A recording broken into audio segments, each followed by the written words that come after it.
Society Bites Radio, and I'm Steve Ryan for the Coastal Progressive and Rainbow Forum, bringing you topics of interest for the progressive and LGBTQ plus communities.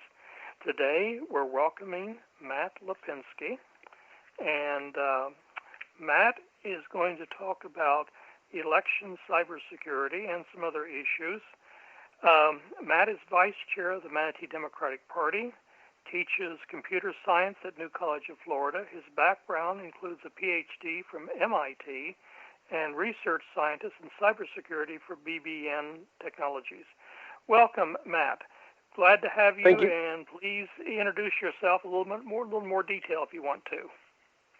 No, thank you so much. That was a great introduction. Yeah, so I've been working in cybersecurity for the last, I guess, like 18 years, and I teach cybersecurity at New College of Florida, and I've worked in the cybersecurity infrastructure, the cybersecurity industry, doing prototyping and design of security technologies to secure critical infrastructure. So I'm very interested in elections in our democracy, and I'm very concerned about the state of cybersecurity with regards to American elections. Exactly. And, well, I guess here's the first question, okay? Should we be concerned about security of our elections? Yeah, and the short answer to that is yes, I think there's reason for concern. So, I mean, like I'm sure all of your listeners, I think American democracy is really incredible. And you look back over the last 240 years, and one of the things that we have consistently achieved is a peaceful transfer of power.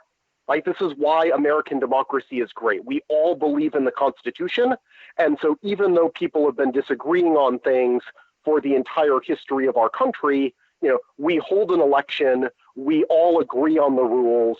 At the end of the day, the losers believe that the election was mostly fair and that, you know, the winners won fair and square. And so then, you know, the losers pack up their bags and they leave office and they try to make their case again in another 2 to 4 years. And like when you look historically, having that consistent peaceful transfer of power is a really amazing thing. But all of this rests on the fact that when we hold an election, that reasonable people on the losing side can believe that the elections were fair and that the rules of the game were followed. And unfortunately, with advances to technology and increasing risks in the cybersecurity realm, I'm worried that we're reaching a point where the losers of an election may not have reason to believe that they lost fair and square. And that's very, very scary. It is. And a lot of us are concerned about that. And we just have to look back at the 2016 election and some of the shenanigans that were played then to keep that in front of us. Yeah, I think one of the big things that 2016 taught us is that, I mean, when we've been thinking about designing American elections and using technology for American elections, we've generally been thinking, oh, we need to make sure that our systems are robust enough so that small-scale efforts or human error can't cause problems in the election. But what we're seeing now in 2016 and beyond is that there are foreign adversaries, nation states, who may be willing to direct significant resources to mounting electronic attacks on our elections, and our elections just weren't designed with that in mind. And that's where your teaching comes in so handy here, and where we've got to find solutions. Am I correct? Yes, absolutely. So, I mean, when I look at technology and our current election, there's probably our current elections. There's probably two areas that I would really focus in on where we need to do better. And one of those is voter registration systems. So in the aftermath of the 2000 election, Congress passed the Help America Vote Act in 2002. It was a very well-intentioned piece of legislation. It did a lot of good as far as bringing our election into the modern age. But one of the things that it did is it centralized voter registration records and said that all voter registration records now need to be electronic, and that the counties need to electronically communicate voter registration records to a centralized state system. And unfortunately, we found that this creates targets for potential cyber attacks against our counties or our state. And actually, as I'm sure you and many of your listeners know, in 2016, at least one, I believe, best reporting I've seen is probably two or at least more than one counties in Florida had their information systems related to voter registration at least partially compromised. And again, we don't know if any damage was done to the integrity of our voter registration systems, but it really is a cause to worry, because when I go and show up on election day and I present my driver's license to go vote at my local precinct, I expect that because I've registered in the past, that they're going to find me in their electronic system and let me vote. And if there was ever large-scale disruption against the voter registration system, that could really cause chaos on election day. Exactly. And, the question in the back of my mind is, with all of these millions and millions of fake accounts that were deleted off of Facebook and other social media sites, what can be done to try to stop? Well, I just read the case here in the paper, and I'm sure you may have heard about it as well, the phony cyber digital created person, a woman who actually never existed, and her picture was computer generated, they believe, and she is actually, it's being run out of one of our states in Europe, Eastern Europe, and and you probably know what I'm talking about here. And this is just scary. Mm-hmm. And she was on a first name basis with some of the top officials of our government. Unbelievable. And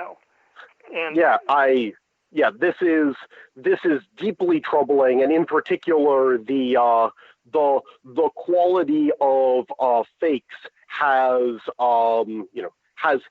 increased dramatically in the past few years. And I think really a big part of the problem is that we're behind the game as far as thinking about the security of our elections, and we find ourselves reacting to each new news story instead of taking proactive measures to protect our elections. There was a wonderful report in 2018 out of the National Academies of Sciences and Engineering, which called Securing Our Vote.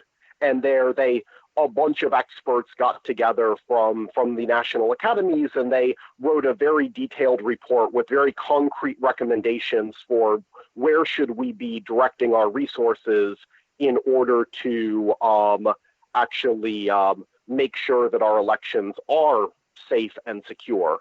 And I mean, these types of studies are great first steps. There's also a wonderful effort out of Caltech.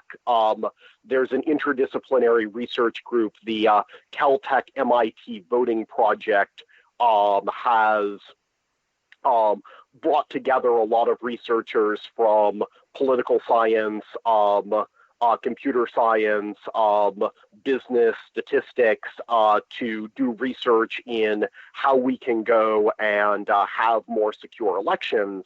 And unfortunately, we just don't see our government responding to this expert advice and taking the necessary actions. And that's what's scary. There was just the incident happened today or yesterday where well, I shouldn't go into that, but anyway, there's so many situations here that really raise questions. Who is calling the shots in at the top of our government? Who is? And we really don't know not at this point. If our whole government hasn't been compromised in some matter of fact, and it is really scary. Wondering, as American citizens, we would think at least the person that we elected is going to be serving, and now we learn that the person that's serving as president of this country may have had enough votes switched in a few key counties that swung the election, in precincts, whatever. Yeah, I mean, it's really hard to know, and I think the key takeaway when I think about these sorts of things and I think about our elections is that the not knowing what happened is actually the worst part of this.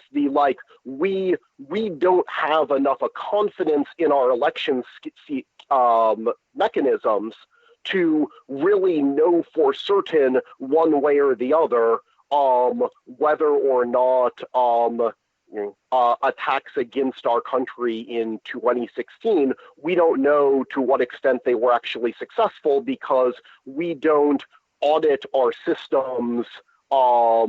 We don't audit our systems really professionally enough. We don't audit our systems extensively enough to have confidence as to whether the outcome of the election reflected the will of the majority of voters or whether things went wrong. And that uncertainty is actually crippling for American democracy, in my opinion. Yes, that's very well said. That's exactly it. The fact that we have, and this, like you mentioned earlier, about they came out with ways to secure the elections. They raised, why can't we have audits on the election and audits on the social media, the fake social media accounts and things that go on?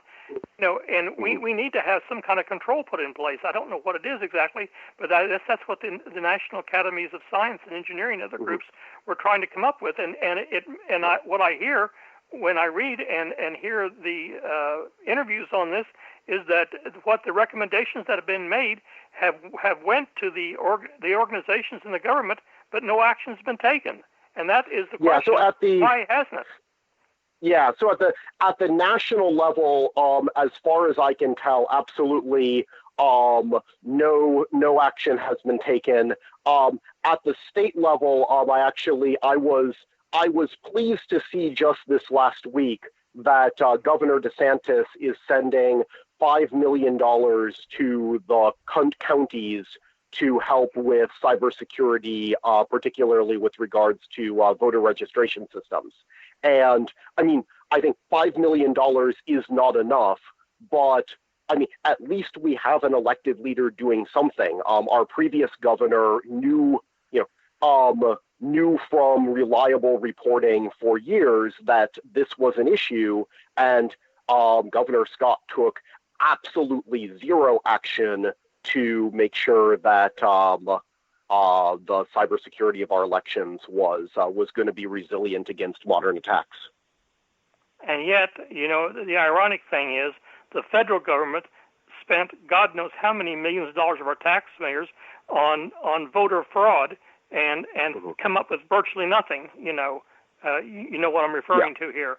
And I guess right. Yes, you get promoted for that if you're from the state of Kansas and you don't find anything. So then they promote you. I'm being sarcastic. I'm sorry, of course. But. Yeah, no. I believe me, I understand. And in-person voter fraud. I mean, in this modern era, in-person voter fraud is incredibly inefficient. Actually, the logistics and the person power that it takes to conduct large scale